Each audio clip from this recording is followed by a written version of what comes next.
Wow, we are back with another live, and I didn't think we'd be doing one to talk about author Tori Woods, but we are. Tori Woods has been arrested and is now out on bail. In this video, we're going to get through all the details surrounding her arrest, when she was arrested, what her charges were, her bail conditions, when is her next court case, and all the things. But I also think it's important for us to talk about how that applies to us here in the United States.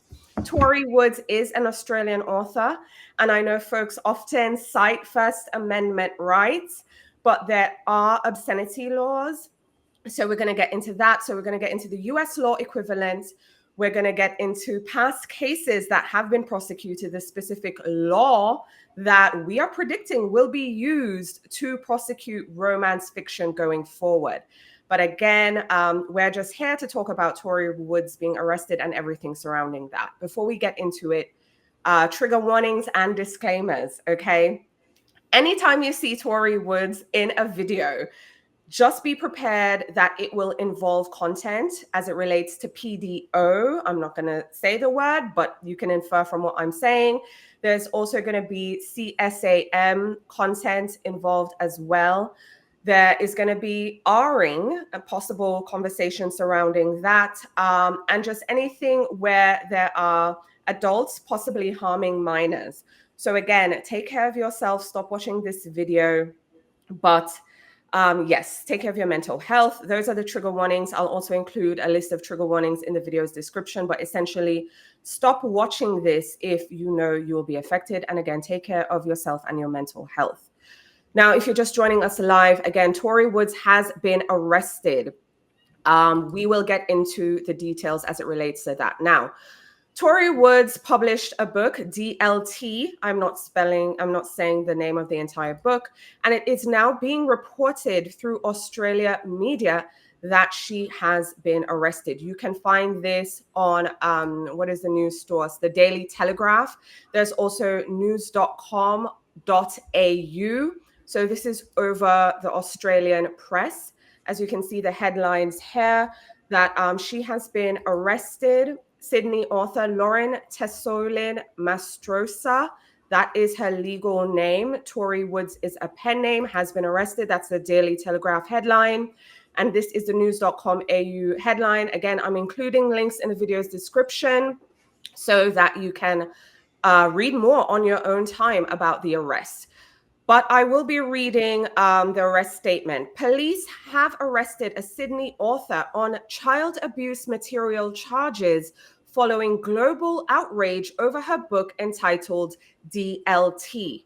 Christian charity marketing executive Lauren Tessolin Mastrosa, who writes erotic fiction under the pen name Tori Woods, caused an online furor following the release of her latest novel, which outlines the relationship between an 18-year-old and her father's friend.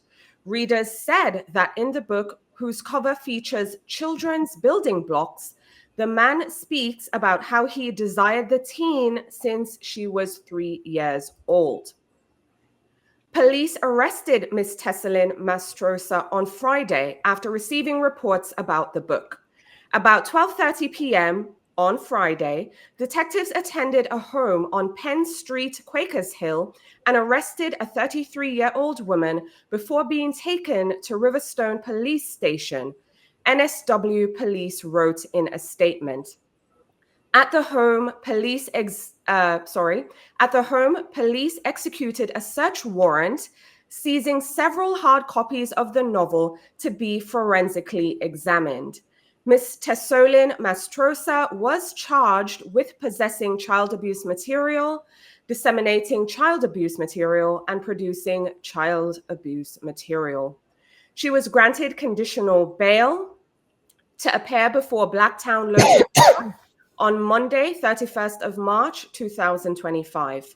Before her arrest, Ms. Tessolin Mastrosa took to social media, explaining the backlash as a big misunderstanding. On screen is just screenshots of her apology. The reporter then said, DLT is definitely, no, sorry. The reporter is quoting Tori Woods by saying DLT is definitively not promoting or inciting anything ever to do with CSA or PDO. What is being said is grossly disturbing and breaks my heart as well as makes me sick. Those are the author's statement. The report then goes on to say Miss Tessolin Mastrosa has since pulled down her social media accounts. The book has also been removed from Amazon and Goodreads. The designer of the cover, Georgia Stove, has also put out a statement saying she has received death threats as a result of the book. I have cut ties with Tori Woods effective immediately, she said. She said she was also not aware of what was in the book when she designed the cover. All I had known about the book was the blurb, which read barely legal. And in my mind, I truly thought that was okay. I am here to answer any questions you might have. Just please stop with the threats over something I had no say in. Ms. Tessolin Mastrosa has been stood down from her role at Baptist Care. She was also formerly a journalist for News Corp publication Penrith Press. So that's the end of the news report as is seen on news.com.au. Sydney author Lauren Tessolin Mastrosa arrested over PDO book. It's again also reported through the Daily Telegraph that she has been arrested and other Australian news media. I forgot to mention at the top, because I really want to do this, the reason I am aware of this arrest. Let me pull up my thing. AJ, I received a comment on the previous video when we did our original reporting saying that the author has been arrested and charged by NSW police for producing, possession, and dissemination of CA material. She's currently has been released on bail, but will face court.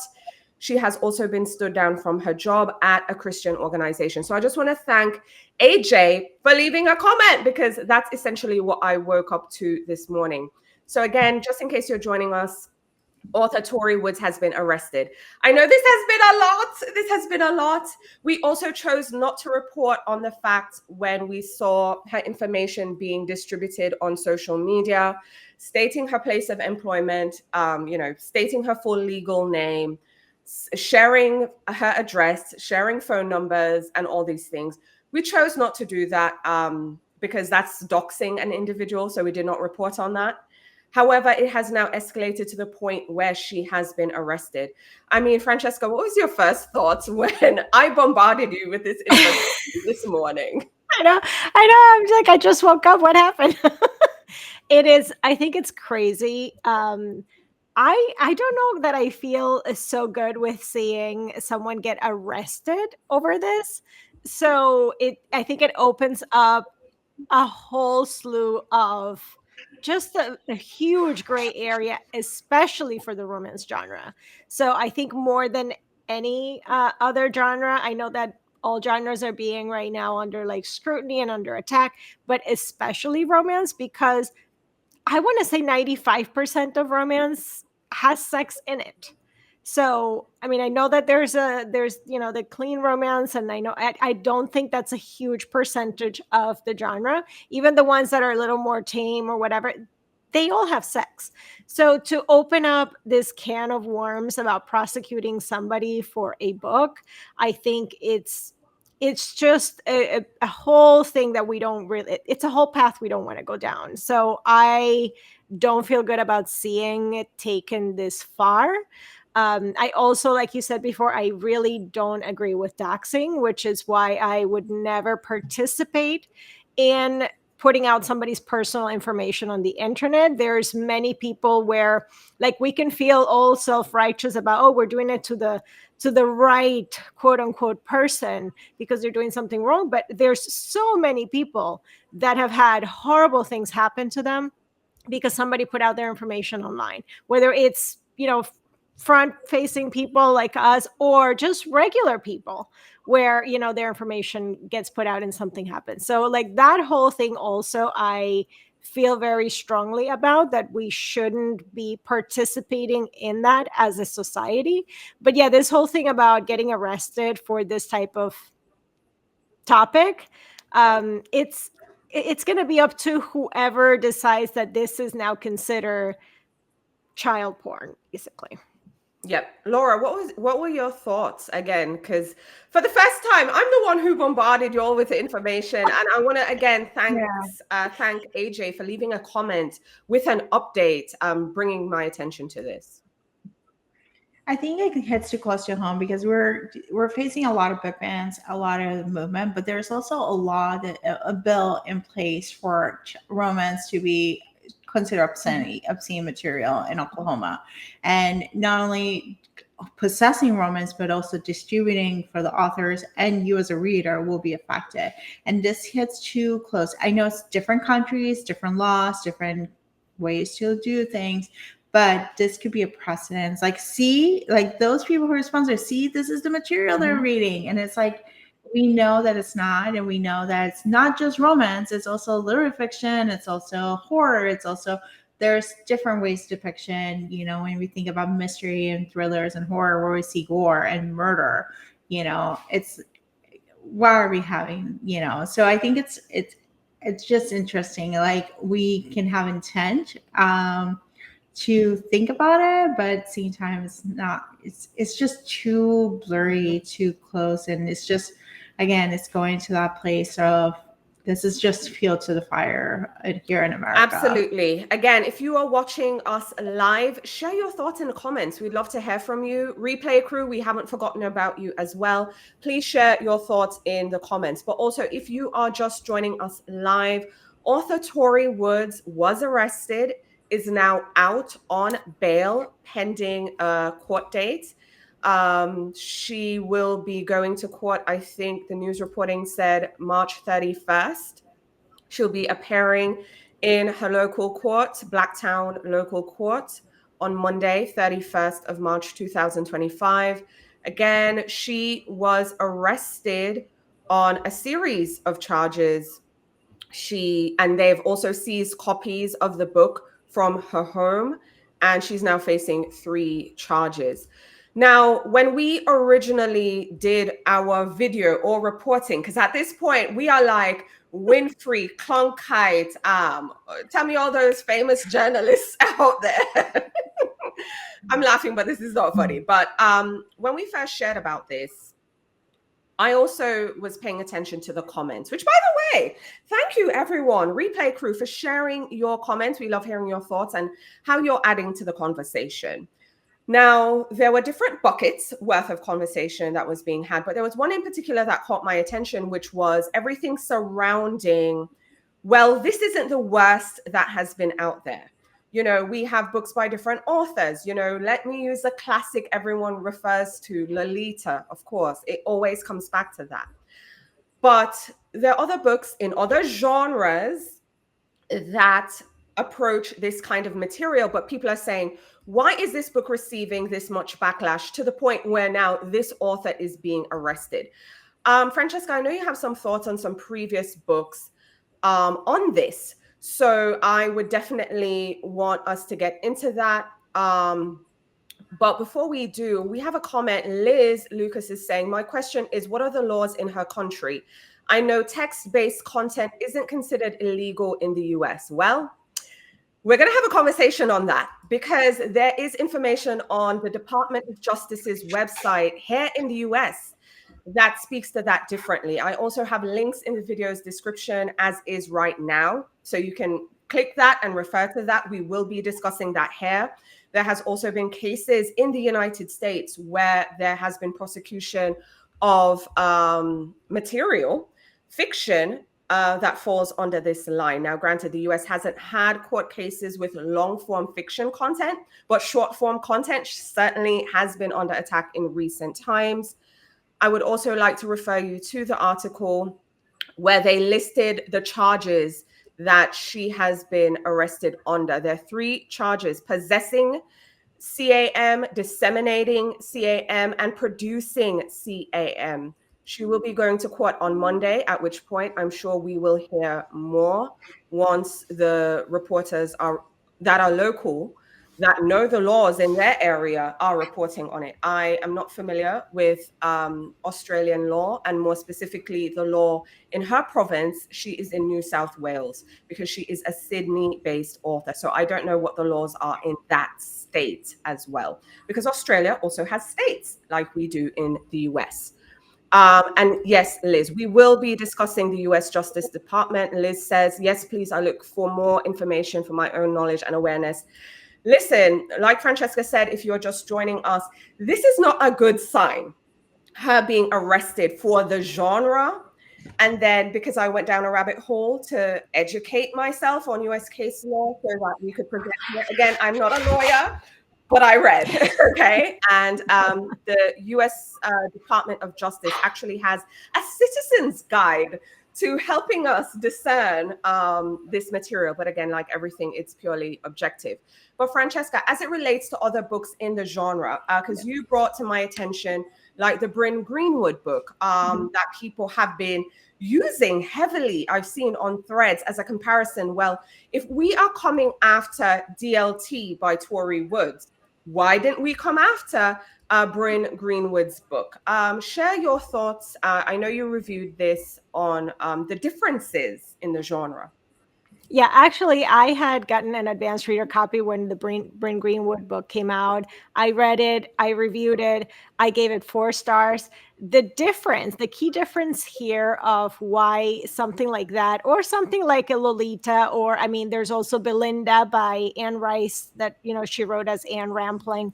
But the key difference is the intent of the genre. So when you're talking Bryn Greenwood, this is a literary fiction novel. And same with when you discuss horror or anything like that. The intent of the genre of romance, which is what Tori Woods is writing in, is completely different. It is always about romanticizing a relationship. And I think that is the only difference here is the intent of how she's portraying this relationship. Had she written a literary fiction with that same relationship, people now can understand and discern. And also there's going to be a difference in how you're writing it, because genres do have different ways of portraying things.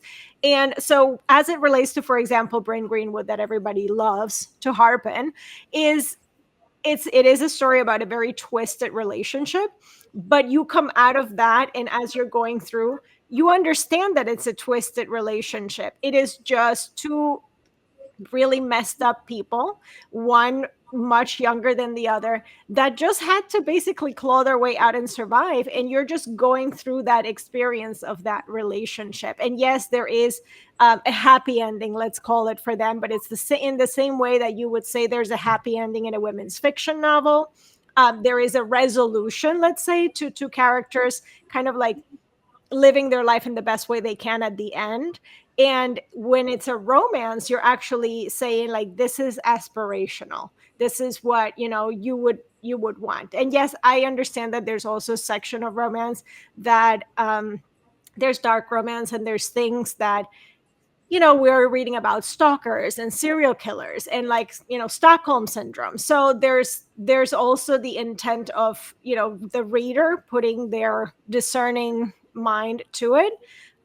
But there are certain things where it's like it's crossing certain lines. And I think the point with this book was the fact that it's crossing that line in a romance, in an erotic romance way. Whereas, Bryn Greenwood presented just a really messed up relationship in a literary fiction environment. And you come out of that knowing that it's a messed up relationship. So I think that's, to me, the way that it's written is the biggest thing. I also just want to interject and say the Bryn Greenwood character went through a lot of trauma. And we know, again, from real life experiences with individuals who've experienced severe trauma, also not just from reading, but maybe your real life, that these people aren't always necessarily going to have like a clean, life moving forward, meaning they are vulnerable. That's the word I'm looking for. They will be vulnerable to more bad things happening to them. And then sometimes what they find as their saving grace, this is happy for them. I mean, for people who have no experience with trauma, they'll be like, are you kidding me? Like, this is completely messed up.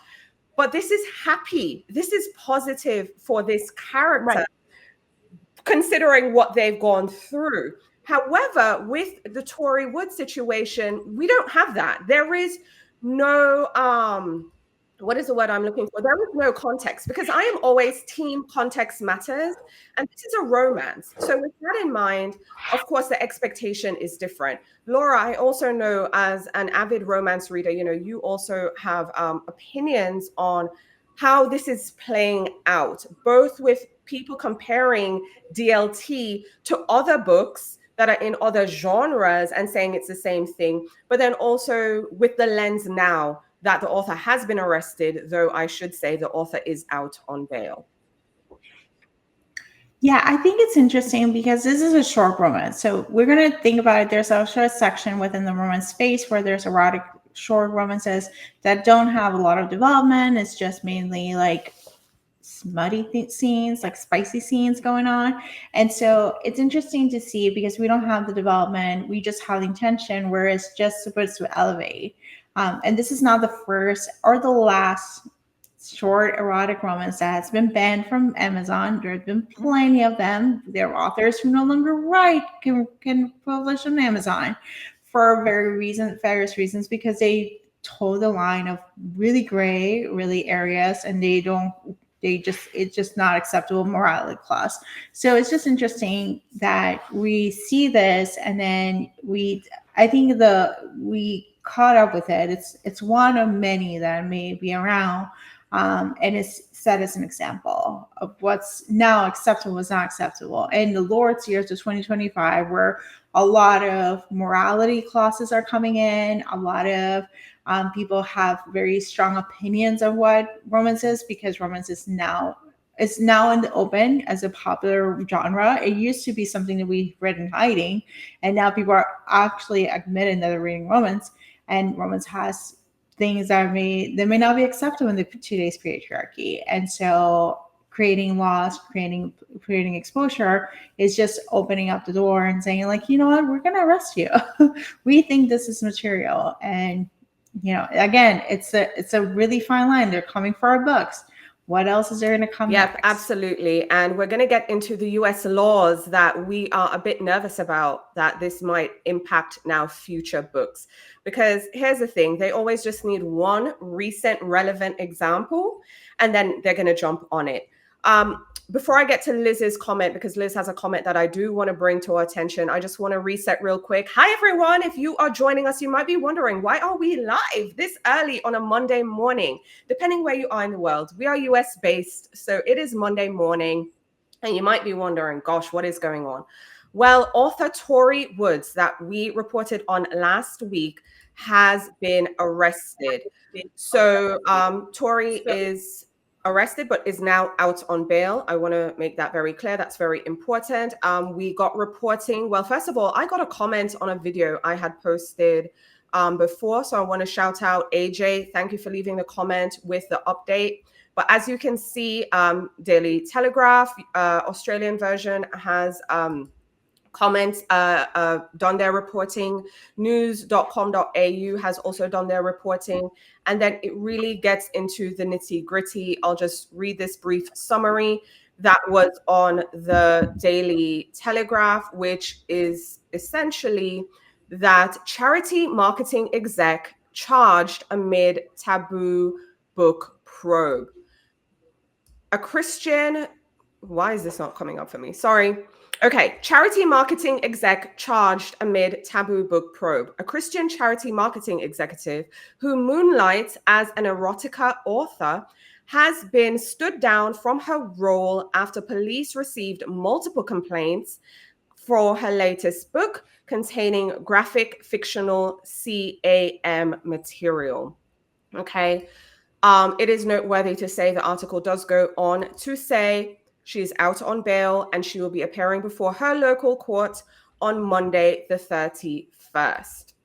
Now, Liz has a comment which I want us to get to. Liz is saying that would explain the reason why Tampa by Alyssa Notting wasn't as widely panned in the book community. It was intended to disturb and upset and horrify. I guess intention is everything. It is. Absolutely. Again, that sums it up perfectly, Liz. Absolutely. Intention matters. It's also part of the reason why, again, people keep referencing Lolita, but that, that won't be removed or banned. The Bryn Greenwood book will not face the same scrutiny because, again, this isn't romanticizing or saying this is happy or this is, normal, for lack of a better word. I hate using that word, but it's not okay. This isn't something to be seen as aspirational or fun or escapist. This is trauma. This is essentially trauma. And while we might not agree, and this is what I find as a person who reads a lot of literary fiction, you might not agree with the decisions the characters are making or what they feel as is okay. It is created to really push your thinking to say, hey, there are different realities that exist. This is this person's claw for happiness amid just something that is incredibly dark. So yeah, two completely different things. Now, I want us to get into some case law. Now, we are not lawyers. We are also not reporters or anything like that. However, as someone who, look, I've only been living in America I'm coming up on 8 years, y'all. Or is it 9? This year's going to be 9 later in the year. So it's been a minute. It's been a minute.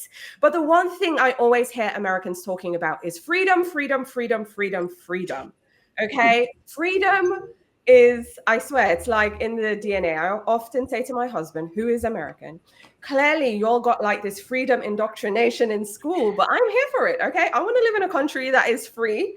I do. So I'm not going to knock it. However, freedom is not free, for lack of, a better explanation. It really isn't. And the First Amendment does have limits. So I want us to bring our attention to the Department of Justice. Okay. I don't think there's a better source out there than the DOJ itself. This is from their criminal division. Now, I'm not going to read everything, but this particular screen grab that is on screen has to do with obscenity. And it says, the Supreme Court has ruled that, and I quote, transmitting obscenity and child P, whether via the internet or other means, is illegal under federal law for both adults and juveniles. And this is Reno v. ACLU 521 US 844 1998. Now I'm going to read the last part. It's illegal under federal law for both adults and juveniles. Now, again, for adult consumption is one thing, but they're saying even for adult consumption, this is illegal.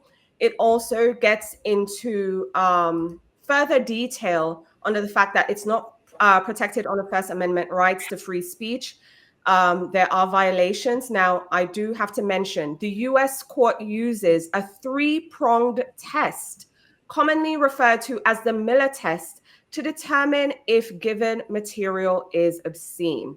And it goes on to say, obscenity is defined as anything that fits the criteria of the Miller test, which is the 3-pronged test, which may include, for example, visual depictions, spoken words, or written text.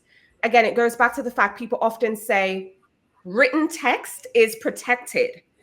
But no, under US law, under the government, as stated by the Supreme Court in their recent ruling, the recent one is 1998, but this goes back to the 70s.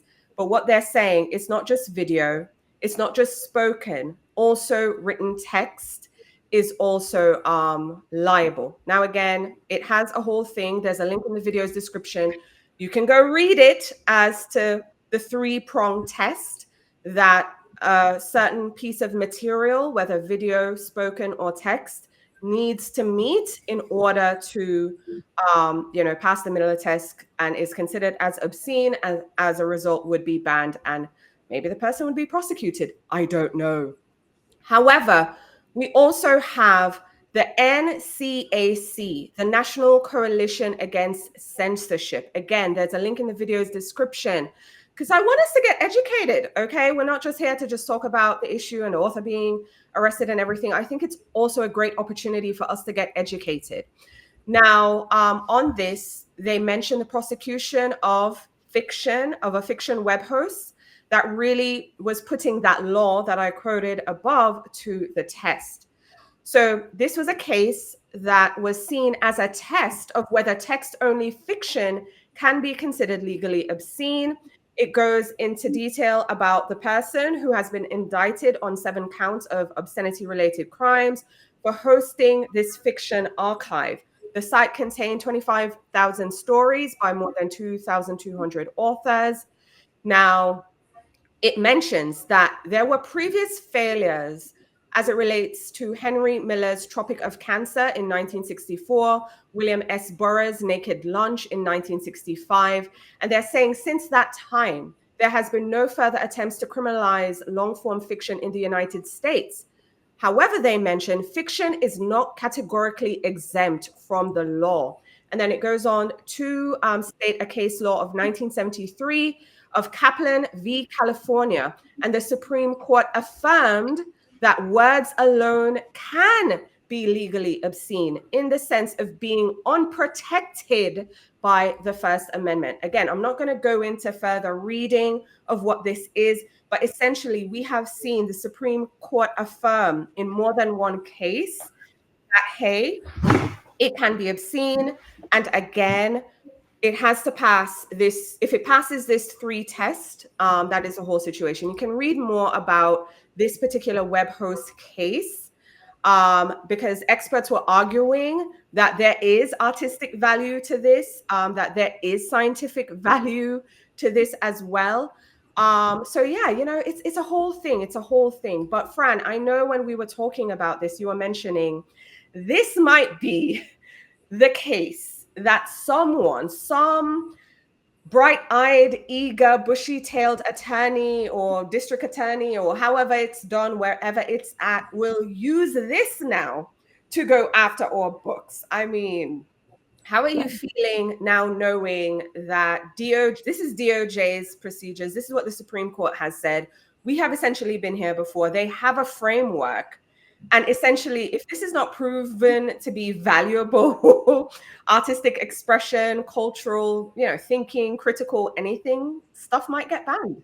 Yeah. And I think that the issue is that all of that, all the tests and all the proving that it has value, it's all subjective, right? It's somebody's opinion of what is that thing, like what is going to pass. So it's all going to be based on somebody's opinion. And like you said, it's just going to take one person that is a little bit, excited about this thing, and everything is up for then being banned, because look, it has sex, so we can't have that.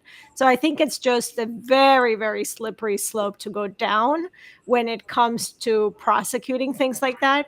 I think that a private business like Amazon has every right to say, I don't want to sell this on my platform, because that's a private business making a decision. And again, this is work before for authors. Like Laura was saying, this is not the first time, it's not going to be the last time that an author that writes romance, especially the very, let's call it a little bit shorter type of straddling a line that is questionable, there is definitely a market for that. And I think I've said this before, that line where it comes to that niche of romance, it's very blurred. People have different opinions. Somebody may feel, oh, this is good enough because the book was set in a state where child marriage laws are XYZ. So there's a huge blurred line. And what this is going to do is, it opens up to prosecution. But I feel like what we should try to steer clear is going down that legal route. Let businesses make business decisions. Amazon doesn't want to sell it, that's fine. And what's happened in the past is when Amazon decides to ban something from the Amazon platform, the author then sells that book on their website. And the readers that want to engage with that content go to the author and they buy it. And that hasn't taken away the right for people to make that determination of what is the line for them.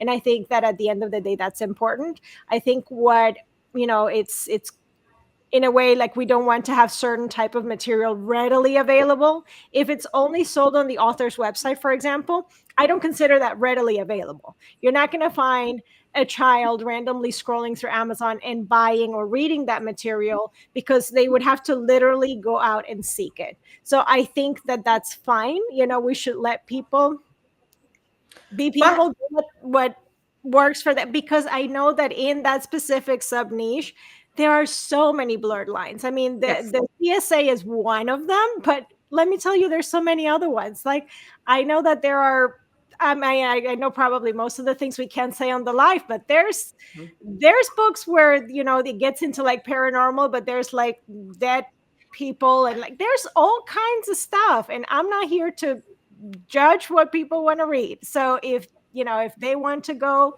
and read that stuff, there's stalkers, there's Stockholm syndrome, there's people that have been kidnapped and tortured and then they fall in love with their kidnapper and torturer. It's like, just it's not for me to be the morality police. That's basically what I'm getting at. But the availability, I understand, and we can make it harder for people to get certain stuff that's questionable. I have a question though, because because I know we often refer to children, and most laws are all about protecting children.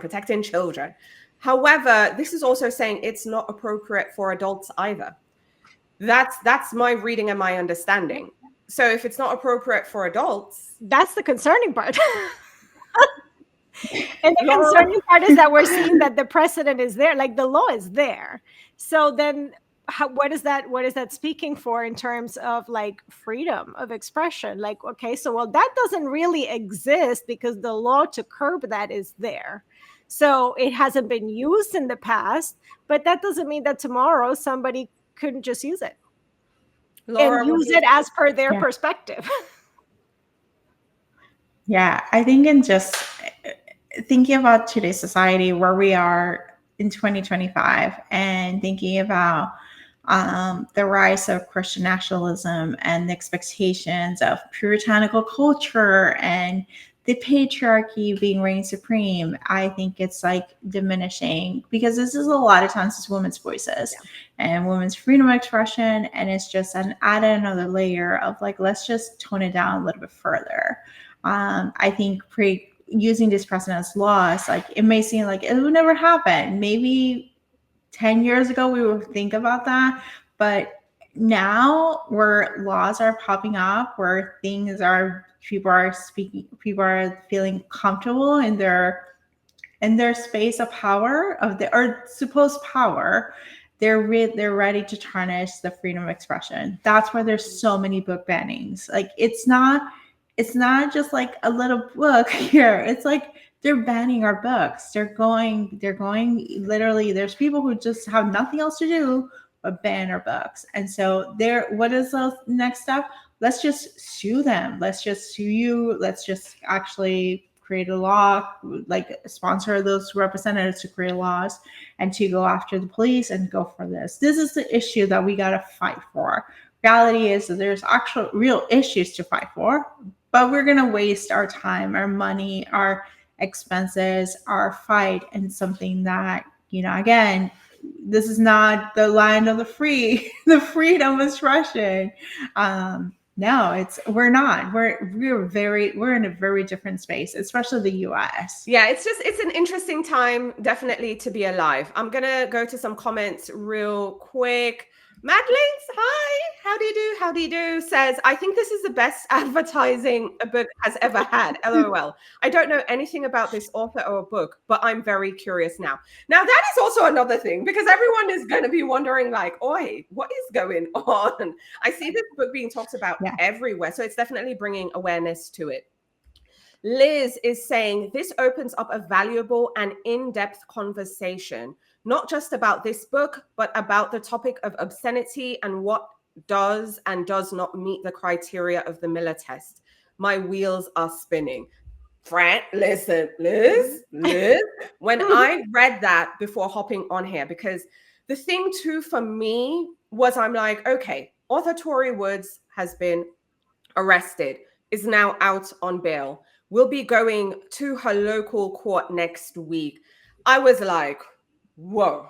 Yeah. For me, and this is just me personally, and maybe I'm the problem, who knows, but I was happy with the book being removed and it not being platformed, meaning it was removed from Amazon, it was removed from Goodreads, it has been scrubbed from the internet, and so on.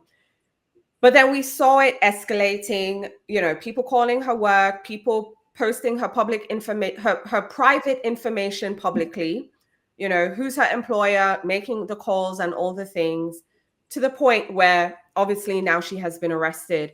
We will learn more. Obviously, when this goes to court, I'm sure local news reporters will be on top of this and reporting. We will learn more about what law, if any, they will be applying to this. But as it stands right now, she's facing 3 charges as it relates to CAM material.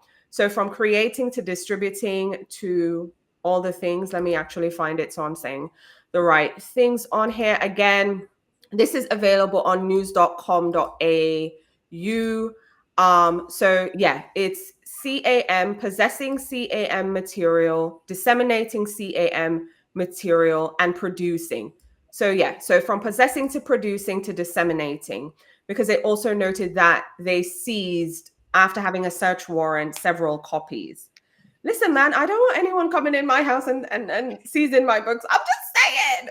But it definitely, it makes us have to think and question what is next. Even though it's fictional, we in America, we have a criteria, the Miller test. Again, let us romance readers and just readers in general get familiar with this, because who knows what might happen. We might be hearing about this in future. Liz also went on to say, that's it right there, it's all subjective. A lot of things are subjective, but it's just like our judges, right? We have laws and each judge has judicial, what's the term, discretion. They decide. You can recommend, okay, someone should get 6 months in jail, but the law says 2. And the judge is like, even though the DA told me 6 months, I'm going to give you the whole 2. Or I'm going to give you what, you know what I'm saying? They also have like leeway to interpret the law. So it's like, okay, this is how I read what's there, because it's kind of ambiguous. And this Miller test, I didn't read the criteria, because but as soon as you said this is the case law and this is what's going on, my mind immediately went to somebody will interpret it however they see fit, and somebody will take in their subjective mind, they'll just interpret, okay, this is the material I'm reading, it applies. Yeah, which is why it's important. Yeah, but this is why it's important we need to vote, okay? It doesn't matter where you are in the world right now watching this. If you're in the United States, it doesn't matter what state you are in, because remember, we are bound to state law. We are a federalist society. So, state law affects you just as much, in my opinion, more. Again, this is my opinion. I think what my state does affects me more than on the federal level, like my day-to-day. Let me be clear, my day-to-day. But yes, it's up for interpretation. So this is why we need to pay attention to the judges we elect, okay? Both on a local level, a state level, and then a federal level. This is why the Supreme Court is always a big thing.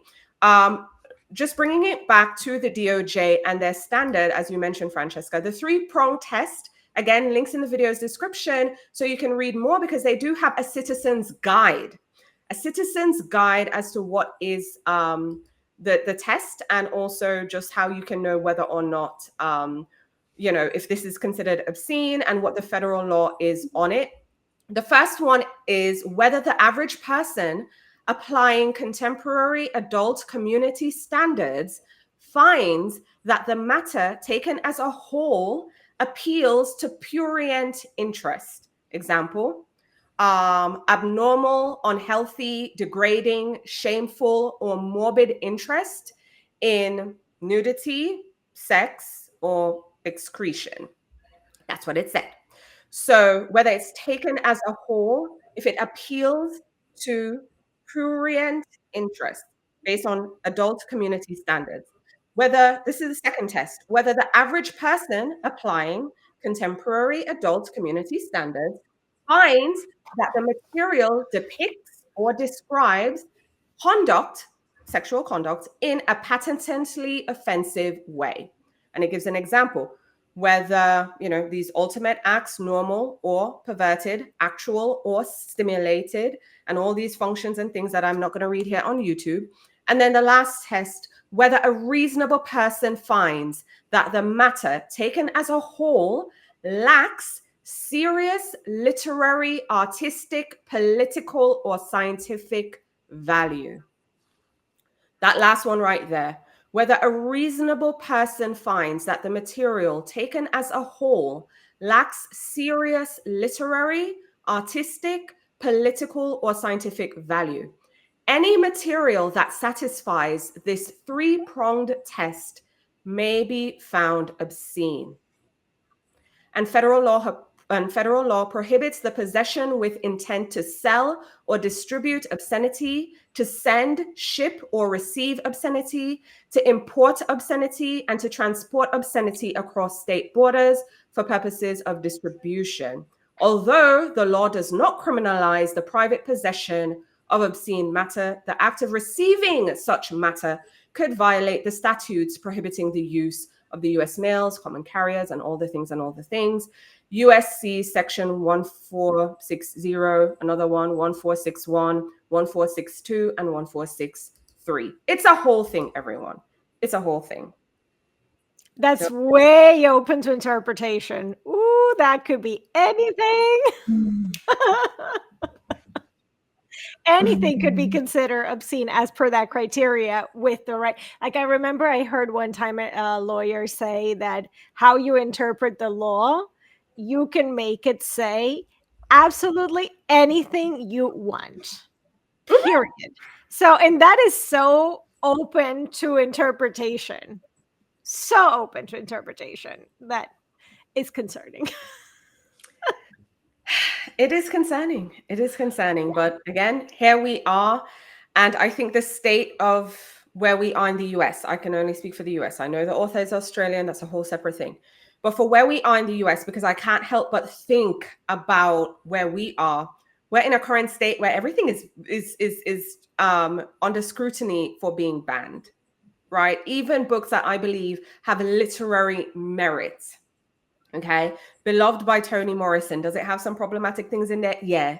But it has literary merit. She's not romanticizing or saying this is, whatever. It's not. Okay. Twilight being banned in certain spaces. Akatar banned in certain spaces. John Green. There's so many books.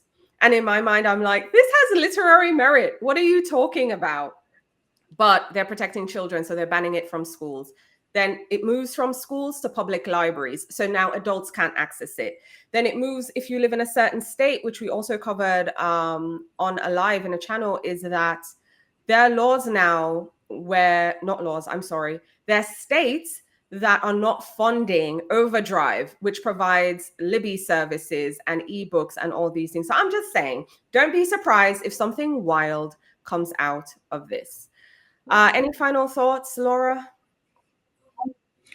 No, this is concerning. So God bless 2025. Just keeps on winning. Fran?